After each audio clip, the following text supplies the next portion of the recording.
Hello mga ka-fam adventures! Ngayon, tayo ay nasa Bulacan para makapag-camp sa pinakamalaking campground near Metro Manila. So bago yan, sasakay muna tayo ng tura-tura or 4x4 para makarating sa campsite.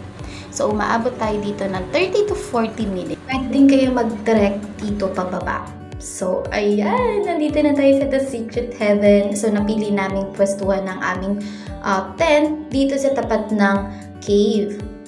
So, nag-prepare na rin kami. Sinet up na namin yung aming mga tent, yung tables, and syempre, magluluto na din ako ng almusal namin maya-maya. Dahil dito lang talaga kami ngayon. Dahil walang bantay sa aming baby. Ito nga pala yung view mula dun sa loob ng aming tent.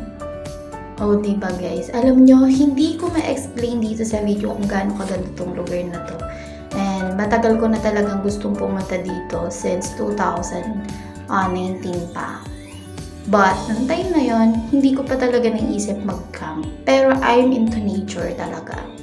By the way guys, na-post ko na pala yung details nito sa Facebook. Ilalagay ko na lang yung link dito sa description box, okay? Tara, samahan niyo akong gumawa ng aming almusal. So, simple lang naman. Korean cream cheese garlic bun. So, hindi na ako nakagawa ng mismong bun niya. Kaya bumili na lang kami sa bakery. This is our all-time favorite na tinapay. Guys, syempre, hindi mawawala sa pagkakamp namin yung coffee.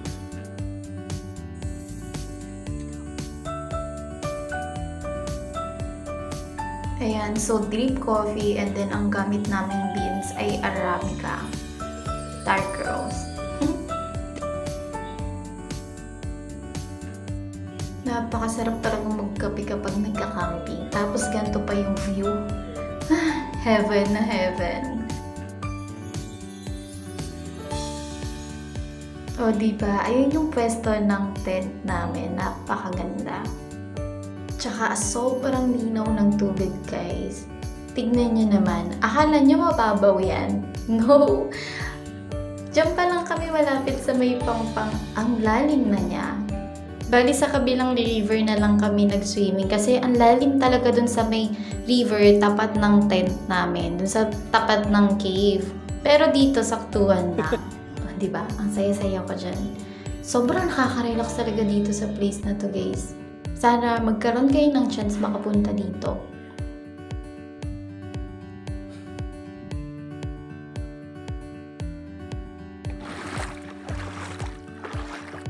Tapos ayan, nagkaroon na rin kami ng chance para umakyat sa may cliff top.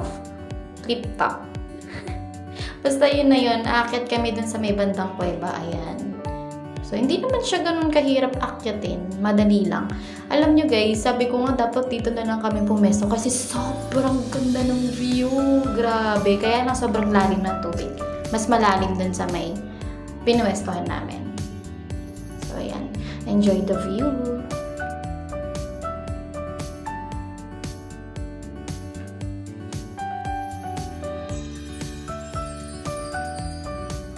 At dahil 12 noon na nga ay nagluto na rin kami ng aming tanghalian. So, ang ulam namin ay bulalo. Look guys. Sobrang grabe, naiiyak na lang kami habang kumakain sa sobrang sarap ng niluto ko. O, diba? Buhat bangko yun. Pero sa true lang guys, sobrang sarap nito. Parang feeling ko ito pa lang yung nakain ko na masarap na bulalo. Hoy! Grabe na yan. Nagpahinga lang kami ng konti, then nag-decide na kami mag-swimming ulit.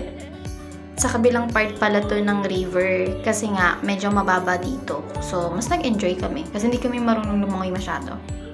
Yes!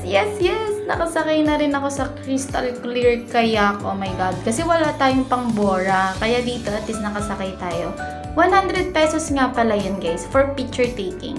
At pagtapos namin mag-picture taking, nag-decide kami na mag-pack na ng gamit at syempre umuwi na.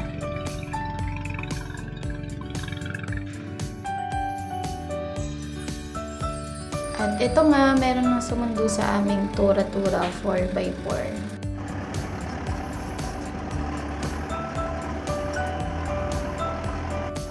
5:30 na nga pala kami nakaalis sa campground.